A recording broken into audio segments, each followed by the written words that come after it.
I'm Logan Crawford, and right now on Spotlight, I want to introduce you to a wonderful children's author. His name is Stuart Harrell, and he has written a book that is absolutely enchanting.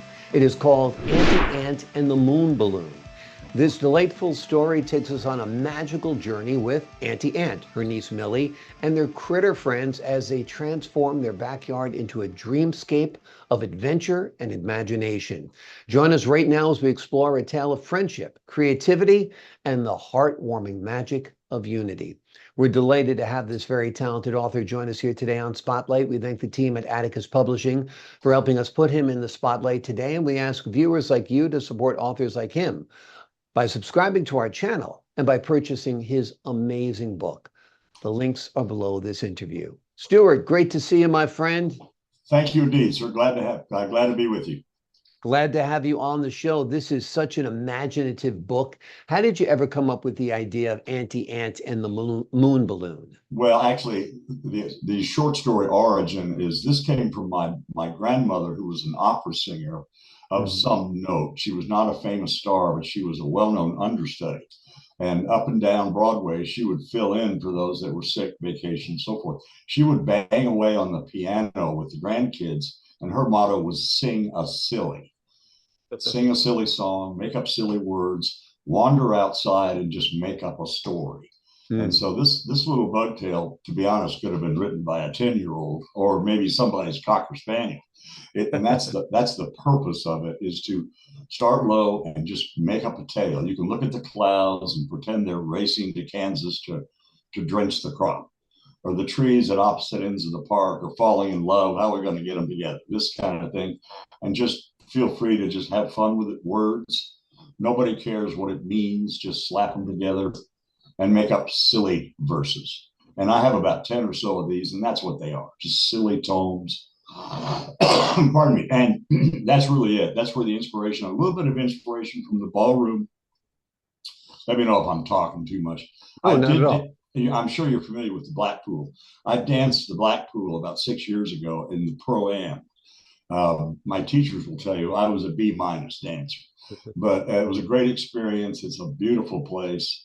The British are wonderful. They were supportive, fun. I met dancers from all over. After we're done, that's when the real professionals come. But anyway, my teammates and I would write little dance skits. Sometimes they were something from Old Broadway, South Pacific. Thank you very much from Scrooge, and then sketch them out on a legal pad. And that's what some of these are. They're just scribbled. I'm kind of a hermit scribbler. I just scribble these things down, send them off to contests, and then have fun. They're all about the same, about 10 stanzas, 4 lines each. It's a BD rhyme. And so it's great fun and good stuff. I don't write about the Vietnam War. I had friends there who were there 2 and 3 tours, and they do the literature of the war. So that's what my hat is. Gotcha. So anyway, that's it. Yep. Well, you enjoy doing the fun stuff and remembering the child within you, which I think is really important. Have you had the opportunity to read the book to any children? I haven't yet, although it's on Kindle. Hard copies are coming, and the neighbor kids who were often an inspiration, they'll get the copies. I'll just give them out. I'll buy 10 or 12 of them, just hand them out, and then just let them have a little fun with it. The idea is to get them to make up something. And and who cares what it is, what the words are. Just, you can make up your own words if you want. Yeah, it's a great way to spark creativity in children. Absolutely. Absolutely. And it may lead to music. It may lead to great literature. Yeah, you never know where it might lead. Once you get a child reading, once you capture a child's imagination, it certainly is limitless. That's for sure. Is this the first book you've written? Yes, I've written lots of. I have a master's from Arizona State nearby, so I've written lots of term papers. I've written things like this, about 10 or 15 of them that I've sent off to contests. They're all very similar, but yes, this is really the first. I'm just fiddling. Well, we're glad you're fiddling because you're doing good stuff. Yeah, without a doubt. Now, the illustrations are wonderful as well. Tell us about those. Well, we threw it up to another group, and actually I was pretty pleased. The story is a little murkier than the pictures seem. It's actually at dusk on a New Orleans street where it's rainy and kind of misty, and she's going to ride a soap bubble to a street light. But actually, the illustrations that were done were actually better, I think. They were brighter, they picked out more, and they were actually very well done. So I got help with the editors on that, but I thought the illustrations were quite good. Yeah, absolutely. They came out great. They certainly captured your ideas and your images, and reinforced the text as well, which I think is terrific. So any more writing in your future now that you've written this book? Well, yes, I'm always scribbling, and Yep. so I launch them off. And as my son says, I'm old and easily amused, and so I sketch them out, and I can do a couple a week probably. The one I'm doing now is the one about the trees that are at opposite ends of the park, and they fall in love with each other. But how are we going to get them together?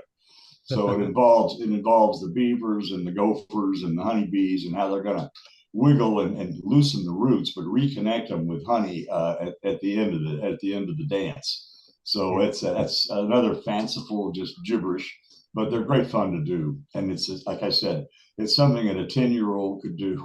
It's something that probably your Great Dane might be able to write. So it's great fun. Well, it's great. Like I said, you remember the child within you, and to not have that beaten out of you by the time you're my age or your age, that's a good thing, because that child, that imagination, that creative spark is always told, no, don't do that. Don't daydream. Don't look out the window. By a whole list, teachers were a whole lot meaner when we were growing up than they are now. Well, yes, indeed. They kind of Exactly. bop you on the fingers. Oh yeah, boom. Especially mine. Mine wore like black habits and long black dresses. So you had to be really watch out for those guys. That's for sure. Well, we love this book. What do you like to do in Phoenix when you're not writing, by the way? I'm devoted to Fitbit. I hurt my hip, so I'm taking a break from the dance studios.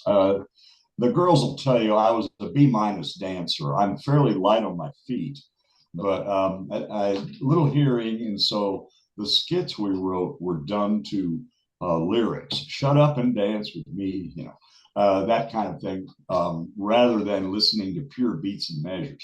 Yep. The dancers I met at Blackpool, the champion dancers, are just flawless with beats and measures, whereas I was more of a rhythm. I enjoy the films. I'm ready for House of the Dragon. I read the books and the maps of Game of Thrones, so I enjoyed that. It's not for everyone, but I enjoyed it. But mostly, I'm devoted to Fitbit. Golf and tennis are fading a little, right. But I'm up at dawn out there with my little cane doing Fitbit steps. So awesome. That's great. Well, we're glad you keep active. We're glad you're writing. Now, have you envisioned Auntie Ant in the Moon Balloon as like an animated feature or something like that? Yeah, several of these. I actually picture a cartoon. Right.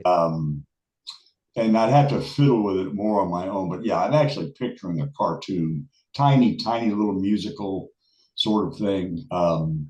Little characters that I have are sea pixies. They're on the seas with bright lanterns and get ships around Cape Horn. Little things like that would be maybe a possibility for a cartoon, a very short cartoon.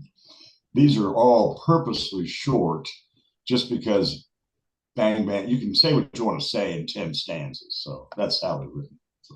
Well, wonderful. Like I said, it's a terrific story. Now, you're a Vietnam veteran? Yes, sir. I was there in 69, 70. I was an infantry lieutenant. I was surrounded by brave fellows. Like I said, I was there a year. I have many friends that were there 2 or 3 tours, 2 or 3 years. And I leave the literature about the war to them. I've appreciated the films that were made. They're not perfect, but I appreciated the work that went into them, and the way they try to make them look good, from Apocalypse to Deer Hunter to Platoon and so forth. Again, they're not perfect to me or any veteran, but a lot of work went into them to make them look good. And I think they did a nice job. It's not easy to do. Yeah. Well, you must have been in the service longer than a year to make it all the way to the rank of lieutenant, though, right? Well, I was an ROTC graduate. Went to Southern Methodist in Dallas. I came out of New Mexico Military Institute to be commissioned lieutenant, and I was in actually 4 years total to make captain. I actually left as a captain. And Wow. then I was a career stockbroker, 30 years. Very, Um, very interesting. and that, but my time in Vietnam was just 1 year. I was an infantry. I was the Lieutenant Dan Yeah. in a helicopter attack group. And Gotcha. so, Yeah. as a footnote, the Australians would tease us, and we were part of the First Infantry Division, and they would tease us and call us the Queen's Own First Foot. And so that was an inside joke with the Aussies. So. Exactly, exactly. Well, I think you've got a book in you about Vietnam. It doesn't have to be serious. It could even be the lighter side of Vietnam. You know, you had MASH for the Korean War. I don't think we've done a lighter side of the Vietnam War, so maybe I that's don't it. know if it's ready yet. Yeah, That's a very bitter time, a very I bitter know. subject. And anyway, that'll be discussed for 50 years. So, Exactly, yeah. exactly. So, But I'm sure I know it was a horrific war, and I know it uh, was a divisive war for this country, but I'm sure you guys in the field found time to laugh and smile from time to time, because brave men do, even during the most harrowing experiences, right?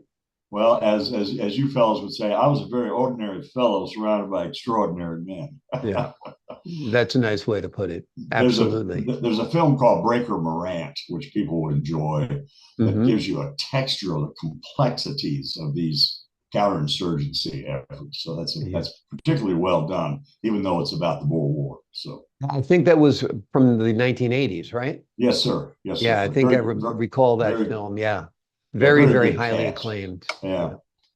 Well, we're talking about a book today that is highly acclaimed as well. One of my favorites. Children love it, no doubt. It is called Auntie Ant and the Moon Balloon. It is a delightful story that takes us on a magical journey with Auntie Ant and her niece Millie and their critter friends as they transform their backyard into a dreamscape of adventure and imagination. And this book will capture your children's attention, creativity, and imagination as well. It is absolutely a delight. And it's written by a delightful author by the name of Stuart Harrell. And we're delighted to have him on our show today. Stuart, thanks so much for being our guest. God be with you, young fella. Thanks for having me on. God be with you as well, sir. To the folks at home, I'm Logan Crawford, thanking you for your time this time until next time on Spotlight.